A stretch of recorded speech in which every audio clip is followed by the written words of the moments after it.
प्रधानमंत्री से उसने कहा कि सर 700 लोग मारे जा चुके हैं। उसका जवाब जानते क्या था? इसमें आग लग जाएगी और एक मौत अगर कोई होगी देश में आग लग जाएगी।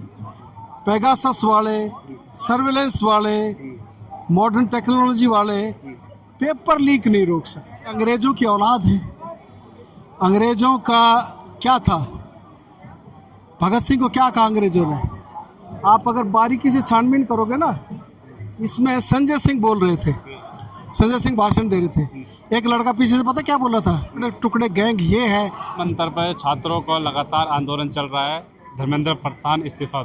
इस आंदोलन में वो कड़ी जुड़ी जब सोनम वांगचुक भूख हड़ताल में बैठते हैं, उनके साथ कुछ छात्र भी भूख हड़ताल में बैठते हैं। आज 7वां दिन है और एक छात्र की हालत ख़राब हो गई, अस्पताल पहुंचाया गया। लेकिन सवाल ये उठता है सर कि हालत तो ख़राब हो गई, सरकार की तरफ से 7 दिन भूख हड़ताल को हो गए, लेकिन अभी तक कोई किसी ने पूछने आया, ना कोई जवाबदेही कर रहा है, ना कुछ भी नहीं। ऐसा मन से भी कह रहे हैं कोई बात करने नहीं आया अभी तक। देखिए, ये सरकार संवेदनहीनता की पराकाष्ठा है। आपको तो याद होगा किसान आंदोलन आपने कवर किया। 700 से ज़्यादा लोग, एग्जैक्ट फिगर 750 भी है, 713 भी, जो भी हो, 700 से ज़्यादा लोग मरे। सतपाल मलिक का बयान है, प्रधानमंत्री से उसने कहा कि सर 700 लोग मारे जा चुके हैं। उसका जवाब जानते क्या था? वो कह रहा मेरी वजह से मारे गए क्या? इतना संवेदनहीन माने प्रधानमंत्री और इतनी संवेदनहीन सरकार, ये इंतहा है। और ये कितनी बलि मांगती है, कितनी कुर्बानी मांगती है। ये इस फासिस्ट राज को इस तरीके से माने टक्कर लगानी पड़ेगी। जो जितनी कुर्बानी चाहिए देने के लिए जब नौजवान आगे आएगा, तो अभी तो बीमारी पड़े हैं, अभी तो कुर्बानियाँ नहीं हुई हैं, अभी तो गोलियाँ नहीं चली हैं, अभी तो पुलिस एक्शन नहीं हुए हैं। ये भी होने हो सकता है क्या जो आप बोल रहे हैं? ये भी होने की इंतजार देखिए। अगर इसने जड़ पकड़ी, अगर आगे बढ़ा, तो ये भी तमाशा देखिएगा। अभी ये लोग डरे हुए हैं। अभी ये सरकार भी जानती है, एक लाठी किसी स्टूडेंट को लगी देश में आग लग जाएगी और एक मौत अगर कोई होगी देश में आग लग जाएगी। ये जानते हैं, सावधानी बरते हुए हैं।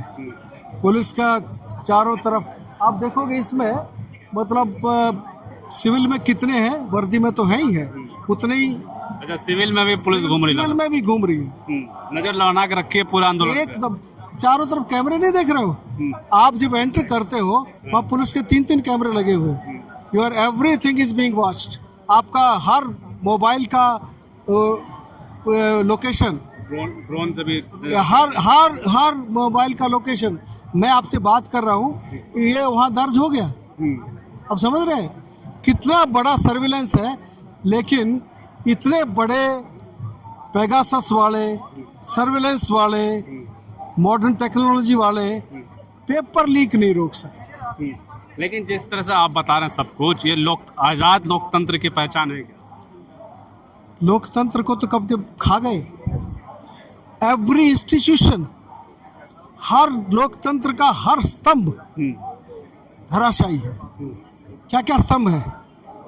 जुडिशरी कंप्रोमाइज्ड, सीधी एक एक उनका फैसला देख लीजिए। फिर तुम्हारा ये एडमिनिस्ट्रेशन, फिर तुम्हारी जो है वो विधायिका। अरे खरीदो मंडी लगी हुई है। वो पार्लियामेंट का कोई मायना नहीं रहा, मंत्रिमंडलों का कोई मायना नहीं रहा, मंत्रियों का कोई मायना नहीं रहा। All power is centralised. Democracy ध्वस्त। सबसे गंदा अंतिम प्रहार जो प्रहरी थे लोकतंत्र के, उनको एकदम माने ऐसा शिकंजे में कसा है कि मीडिया, प्रचार तंत्र, शिक्षा पर हमला, प्रचार तंत्र पर हमला, चारों खंभे कंप्रोमाइज्ड, ये जो centralisation of power, centralization of wealth, चंद हाथों में सारी देश की संपदा, चंद हाथों में, दो हाथों में सारी देश की संपदा, दो हाथों में सारी देश की पावर। ये जो centralisation of wealth and power, this is a fascism का एकदम पूरा सर्कल कंप्लीट होने जा रहा है। थोड़ा सा बचा हुआ है वो, क्योंकि अभी भी कुछ डेमोक्रेटिक वैल्यूज वाले लोग हैं और वो सड़कों पे हैं। लेकिन क्या लगता है, ये भूख हड़ताल, ये आंदोलन से फ़र्क पड़ेगा जब इतने सारे, क्योंकि छात्रों को तो छात्र मानते भी नहीं है ना, आगे छात्र नहीं है, टुकड़े टुकड़े गैंग अब्दुल उमर खालिद के साथ इनकी तस्वीरें हैं। देखिए, इस किस्म के जो फासिस्ट लोग होते हैं वो आंदोलनों से डरते हैं। ये डरे हुए होते हैं, भयंकर डरे हुए हैं, किसी भी आंदोलन से डरते हैं। और ये अंग्रेज़ों की औलाद है। अंग्रेज़ों का क्या था, भगत सिंह को क्या कहा अंग्रेज़ों ने, आतंकवादी। भगत सिंह कौन, मेरा भगत सिंह मेरा सर का ताज, भगत सिंह मेरी रगों में दौड़ता है, उसको अंग्रेज़ों ने क्या कहा था। और इनके लोग, इन अंग्रेज़ों के पिट्ठुओं ने क्या किया था, उन नेताजी के साथ गद्दारी, भगत सिंह के साथ गद्दारी, क्रांतिकारियों के साथ गद्दारी, मुखबरी, माफीनामे। तो ये आंदोलन को आपने किसान आंदोलन देखा, खालिस्तानी, पाकिस्तानी, टुकड़े टुकड़े, क्या क्या नहीं कहा। किसी भी आंदोलन को बदनाम करने का एक जो फासिस्टों का जो तरीका होता है, उनसे और क्या उम्मीद करी जा सकती है। ये क्या इसको स्वीकार करेंगे। कहा यह जाता है हालांकि अंग्रेज के ज़माने में भी अगर भूख हड़ताल रखते थे तो वो भी भूख हड़ताल तोड़वाने के लिए सारी कोशिशें करते थे। यहाँ तो कोई आ ही नहीं रहा बातचीत करने। देखिए, यहाँ इसलिए नहीं आ रहा है कि अभी भी जो एक परसेप्शन बनाने की ज़रूरत है। हालांकि हर माँ बाप के दिल में दर्द है, लाखों करोड़ों माँ बाप इससे प्रभावित है पेपर लीक से, लेकिन अभी भी एक जो ये परसेप्शन नहीं बन पा रहा है कि इस आंदोलन के साथ उनकी हमदर्दी तो है, लेकिन इसमें जो सहयोग आए और इसमें जिस तरीके से ये सरकार, ये भाजपा, आरएसएस, देखिए आप अगर बारीकी से छानबीन करोगे ना, इसमें संजय सिंह बोल रहे थे, संजय सिंह भाषण दे रहे थे, एक लड़का पीछे से पता क्या बोला था, और तुम जात पात करते हो। आरएसएस के लोग यहाँ घुसाए हुए हैं टू कंफ्यूज पीपल। तो ये जो सरकार, ये है, इसने मतलब इस किस्म के नैरेटिव्स छोड़े हैं। आप देखिए, मैं आपको बात बताऊं, मैं बात कर रहा था कि जब अन्ना आंदोलन चला, अन्ना आंदोलन, they wanted me to be in their core committee. वो एक कहानी है, जब यहाँ मनीष सिसोदिया बैठता था और पत्रकारों को गाली देता था, मीडिया को, अरे साले आते नहीं है, कुछ नहीं देता है। एक दिन भाई साहब अचानक मैंने आगे देखा कि अरे साला ये तो वो भी लगी हुई है और लाइव टेलीकास्ट हो रहा है। मैं वहाँ एक ASI था, मैंने पूछा, अरे क्या हो गया है रात रात में, बोला पंडित जी को ऊपर का मामला है।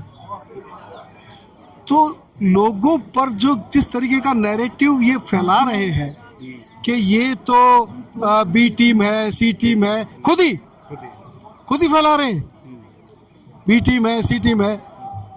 क्या आर्गुमेंट, क्या नहीं तो ये इनको ऐसे कैसे छूट दी गई है। अरे छूट इसलिए दी गई है कि अगर तुम इसको रोकते तो ये और आग की तरह फैलता। तुमने सबक सीख लिया है आंदोलनों से। तो ये जो नैरेटिव काट नहीं पा रहे, वो आपके ऊपर जिम्मेदारी है। लास्ट में मुंबई हाई कोर्ट के जज का एक बयान सुना आपने कि एक आंदोलनकारी को पकड़ के सजा दे रही थी, तो उन्होंने कहा कि आंदोलन क्यों नहीं कर सकते, मोदी मुर्दाबाद, अमित शाह मुर्दाबाद नारे क्यों नहीं लगा सकते। मुंबई हाई कोर्ट के जज हैं माधव जमादार। देखिए, हाँ मैंने सुना है ये। देखिए, इसीलिए अभी भी ये टिका हुआ है, ये देश टिका हुआ है। वरना इन्होंने इसको बर्बाद करने में, इसको टुकड़े टुकड़े करने में, टुकड़े टुकड़े गैंग ये है, ये किसी दिन आप बात करिएगा, I can tell you how they are planning to disintegrate this country. अभी भी बचा हुआ है, मैंने आपको कहा था ना, कुछ लोग अभी भी हैं जो जनतंत्र का झंडा उठाए हुए हैं। और एक बात ज़रूर है, मैं कहूँगा कि ये हमारा लोकतंत्र 70 साल का मैच्योर हुआ लोकतंत्र है। इसमें तुम फासिस्टों के, जो भी हिटलर की औलाद हो, तुम तब से लगे हुए हो, अब तुमको एक मौका मिल गया, दैट्स ए डिफरेंट पॉइंट। लेकिन ये सहज सी जो डेमोक्रेसी का आनंद लोगों ने लिया है, जो डेमोक्रेसी चेरिश की है लोगों ने, उसके दिलों में है, उसको आप इतनी जल्दी मिटा नहीं पाओगे। ये जो राइट रिएक्शन आएगा उसका प्रतिकार भी होने के लिए लोग सड़कों पर आएंगे, आ रहे हैं। स्टूडेंट्स आ रहे हैं, किसान आ रहे हैं, नौजवान आ रहे हैं, हर फील्ड में देख रहे हो, people will be coming out and they will be teaching them a good lesson. बहुत बहुत शुक्रिया सर।